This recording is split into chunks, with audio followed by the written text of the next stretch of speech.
Welcome to Ball Talk Deep, where we talk deep about ball. It's Andrade and Irwin back at it again. Yes, sir. And today we're bringing back the Contender or Pretender series with the Utah Jazz, who are making quite a splash this season.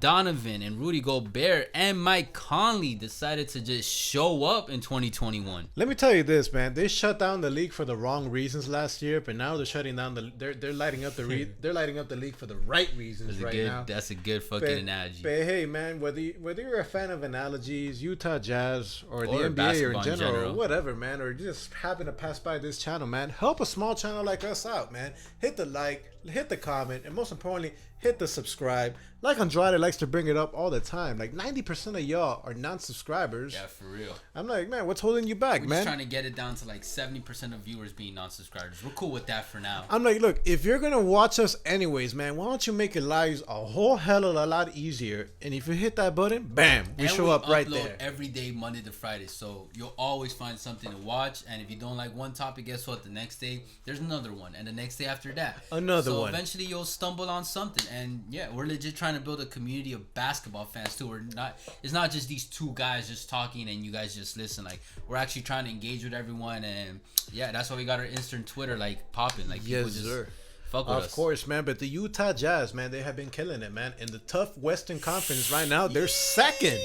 That's Yeah, and they did reach first. They were number one in the league. They were number one. As of right now, they are second. That says a lot. I believe they're tied with the Clippers. They're tied with the Clippers. So hey, man, what goes with the question is the Utah Jazz, man, are they pretenders or are they contenders? All right, before I say my bit, just know when we say contenders or pretenders, we're talking about specifically the championship, not just playoffs, not just how far they'll go. So I'm focusing specifically championship. But to make it very clear, contending for the championship, not favorites. Yeah, there you go. Good, clear. So with that being said, I'm saying pretenders. What about you? Hell no, man. Skip Bayless over here, man. No, contenders. It is obvious, man. They are one of the contenders to be able to win the championship. But okay, Skip Bayless. Why are they pretenders? Look, man, I see them as the Denver Nuggets a couple of years ago. You can even compare them to the Milwaukee Bucks of even now, actually. Like, I won't seriously consider a team a serious contender for the championship until I've seen some consistency in performance and success during the playoffs, during the postseason. The Jazz have been up and down during the postseason. Donovan had a phenomenal rookie year. Then he had that sophomore slump postseason-wise, like it wasn't the same. And then he came back up last season, and now we've yet to see. So for me, I compare it to the Nuggets because, like, up until last year, and if you guys keep up with the channel, I brought it up a lot. One of my takeaways from the bubble was that's when, for me, it clicked and it showed that the Denver Nuggets have finally clicked and gotten their shit together to the point where, like, they're not just regular season performers in the sense like, oh my god, they killed the regular season, they win all these games. That's why I bring up the Bucks. And then postseason comes, shit, they make it to the second round. Maybe they make it even to like the a conference finals, but they don't make it to the finals. I gotta see more consistency with the Jazz. I think this is their first year where they're starting to get their shit together. They're starting to figure each other out, but they're not gonna contend for the chip this year. This is just the first year of many, especially Donovan being so young, where, you know, give it a few years, then we'll see that consistency in the postseason. Man, that's where I'm going to disagree. If they do it. That's where I'm going to disagree, man. Look, especially in times like right now with COVID, that, man, there's a factor of unpredictability. Okay. I like that's that similar point. to what happened to the Heat, man. And come on, man. If you're saying a team is making it to the conference finals and not contenders, fuck out of here, man. 16 teams. Actually, no. With this format that's going on, with a 10-by-7, 20 teams can get in the picture of playing the playoffs. If you're the final 4 teams overall in the league, you're telling me they're not contenders? Fuck out of here, man. Not serious contenders, bro. I'm sorry. They are contenders for sure, man. And look, they're killing it right now. Similar to the Heat, this is a team that is not too old and not too young. They have plenty of veterans that are more or less in their primes or entering their primes, and they have been together for a bit, and they are healthy. You're telling me they cannot do it? Look, there's the second year that they have Mike Conley. Second year, they're one of their bigger signings as well, Mike Conley, that was slept on a little bit last year, and they missed him in the playoffs. Bojan Bogdanovic. That okay, while he's not having that great of a year compared to last year, He's back. That's as well. Yeah. They have some veterans as well, like a Joe Ingles. They have a bona fide superstar in Donovan Mitchell. And they got arguably bona fide superstar. I don't know about bona fide. Yeah, I think he has superstar moments. No, he's a superstar. I'll wait to call him like bona fide superstar. Yeah, you got to be a top 10 player, maybe 15 in my book. He's a top 15 player for sure. For sure. I'm gonna have to think about it. No, that's why I said top 10 first. Like he's maybe not top 10. You can make an argument. Top 15? Come on. Maybe I would have to really think. And they got the best defensive center in the NBA in Rudy Gobert. Look, Shaq might disagree. I'm not saying that I don't believe they can win a championship, but this specific year, they can't. Man, it's not happening, bro. Especially for this specific year, it's not happening. You don't know what's gonna happen with COVID. And the Lakers, yes, they're a great team. I don't know what's gonna happen with COVID, but I do know that the Jazz aren't gonna win no championship. I'm not scared of the Lakers like people were scared of the Warriors when they were like, that's like impossible to. All right, I'm thinking Nuggets, Clippers, and Lakers, and that's just in the West. Okay, Clippers with Pandemic P. Who they face in the East? Come on, don't talk shit about Pandemic Paul George right now. Is killing it. He's Pandemic MVP P. Caliber. Pandemic P. All right, until he proves it in the playoffs, he's Pandemic P. P. I agree. I gotta see it in the playoffs. Pandemic P. And then talking in the East, we got the Nets, and you can throw in the Celtics. Like I'm thinking just specifically the Nets. You think they're not gonna beat the Nets even if they were to reach the finals. I don't even think they'll reach the finals. Maybe they can. You know why? Because while the Nets are a powerhouse, arguably one of the best maybe offensive team that has been assembled, maybe with James Harden, with KD, and with Kyrie, they're arguably the worst defensive team as well. Anybody can score on them. No, except the Heat. And that's something I like about this team. In the season, they ranked 5th in offensive rating and 6th in defensive rating. Gobert has multiple defensive player of the year awards, so you already know what you're getting with him on the defense side.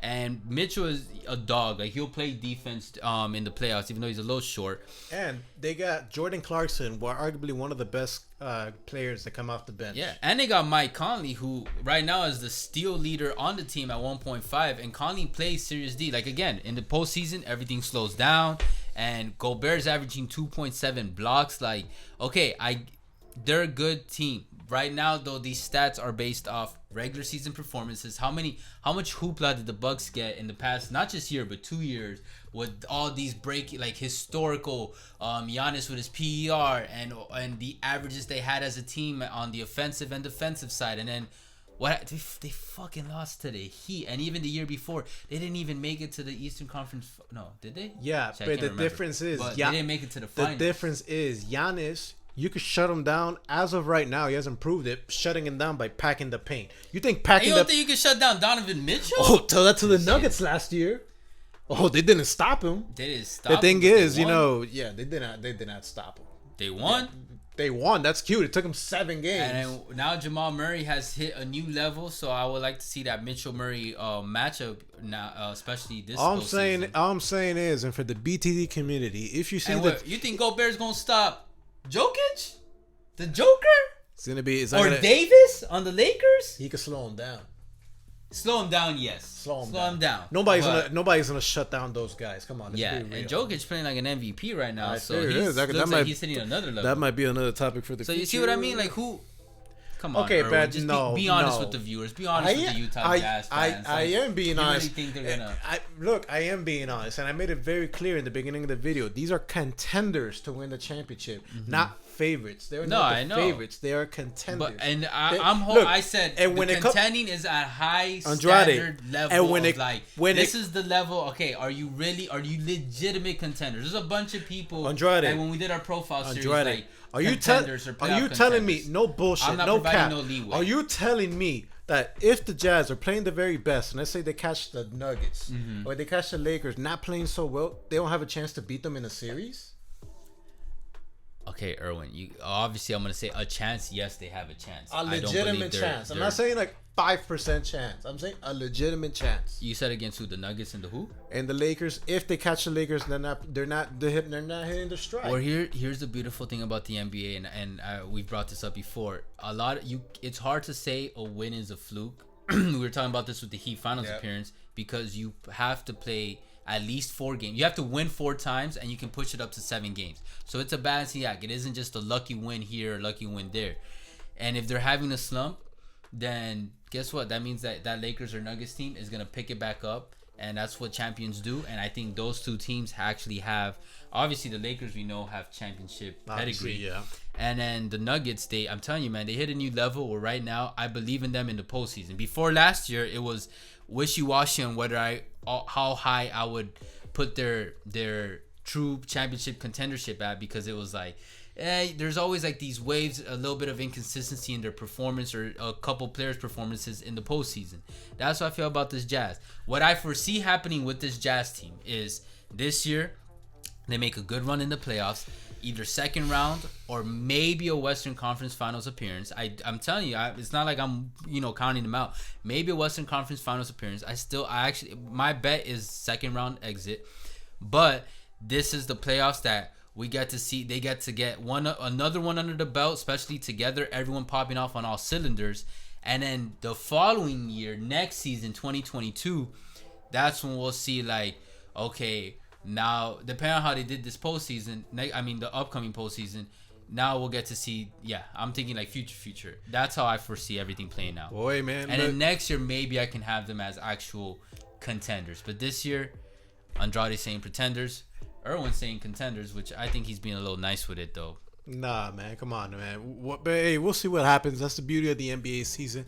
We just don't know what's gonna happen, man. But yeah, what I do know, man, is hey, look, we appreciate the love and the hate. You guys already know. You guys is on Insta, Twitter, TikTok, Ball Talk Deep, or we talk deep about ball. I hope the Jazz fans don't hate me too much. Hey, man, roast him, man, not me. But either way, man, like hey, man, And let us know if you guys think like if you're a Jazz fan or not.